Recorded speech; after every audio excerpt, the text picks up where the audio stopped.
ഇറാനെതിരെയുള്ള യുദ്ധത്തിൽ അണിചേരുന്നതിനെപ്പറ്റി 2 ആഴ്ചക്കകം തീരുമാനമെടുക്കുമെന്ന് American president Donald ട്രംപിന്റെ പ്രസ്താവനയ്ക്ക് പല അർത്ഥങ്ങളുണ്ട്. സമർത്ഥമായ സൈനിക വിന്യാസത്തിനുള്ള സമയം തേടലും തെറ്റിദ്ധരിപ്പിക്കലും ഈ പ്രസ്താവനയ്ക്ക് പിന്നിലുണ്ട് എന്നാണ് സൈനിക വിദഗ്ധർ പറയുന്നത്. അമേരിക്കയുടെ സൈനിക വിന്യാസം എങ്ങനെയായിരിക്കുമെന്ന് നോക്കാം.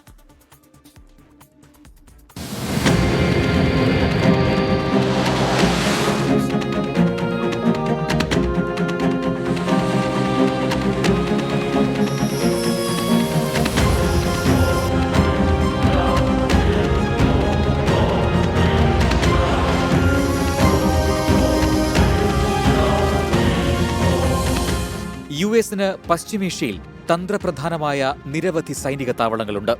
Qatar, Kuwait, Bahrain, Jordan, Saudi Arabia, Egypt, Iraq, UAE എന്നിവിടങ്ങളിലെ സ്ഥിരം വ്യോമതാവളങ്ങളടക്കം 19 കേന്ദ്രങ്ങളിലായി 50,000-ഓളം സൈനികരാണുള്ളത്. ഖത്തറിലെ അൽ ഉദൈദ് വ്യോമതാവളമാണ് പശ്ചിമേഷ്യയിലെ ഏറ്റവും വലിയ US സൈനിക താവളം. US സെൻട്രൽ കമാൻഡിന്റെ മുന്നണി ആസ്ഥാനങ്ങളിൽ ഒന്നാണിത്. B-52, F-15, F-16 വിമാനങ്ങളടക്കം 100 കണക്കിന് പോർ വിമാനങ്ങളും ബോംബറുകളും 10,000-കണക്കിന് സൈനികരും ഇവിടെയുണ്ട്. കുവൈറ്റിലെ ക്യാമ്പ് ആരിഫ് ജാൻ US ആർമിയുടെ പ്രധാന ലോജിസ്റ്റിക്സ് സപ്ലൈ കമാൻഡ് ഹബ്ബാണ്. ഇവിടുത്തെ തന്നെ അലി അൽസലേം എയർബേസ് സൈനിക നീക്കങ്ങൾക്കും സൈനികരെ എത്തിക്കുന്നതിനുമുള്ള എയർലിഫ്റ്റ് ഹബ്ബാണ്. ബഹ്റൈനിലെ naval support activity Bahrain US നാവികസേനയുടെ 5ാം ഫ്ലീറ്റിന്റെ ആസ്ഥാനമാണ്. UAEയിലെ അൽ ദഫ്ര എയർബേസ് നിരീക്ഷണത്തിനും രഹസ്യാന്വേഷണ പ്രവർത്തനങ്ങൾക്കും വ്യോമയുദ്ധ പ്രവർത്തനങ്ങൾക്കുമായാണ് അമേരിക്ക ഉപയോഗിക്കുന്നത്. ഇറാഖിലും സിറിയയിലും അമേരിക്കയ്ക്ക് വ്യോമതാവളങ്ങളുണ്ട്. ഈ വ്യോമതാവളങ്ങളിലെ പോർ വിമാനങ്ങൾക്ക് പുറമെ അമേരിക്കയിൽ നിന്നും യൂറോപ്പിലേക്ക് 30 യുദ്ധവിമാനങ്ങൾ എത്തിച്ചു കഴിഞ്ഞു. ആകാശത്ത് വെച്ച് ഇന്ധനം നിറയ്ക്കാവുന്ന ടാങ്കർ വിമാനങ്ങളും മേഖലയിലെത്തിച്ചിട്ടുണ്ട്.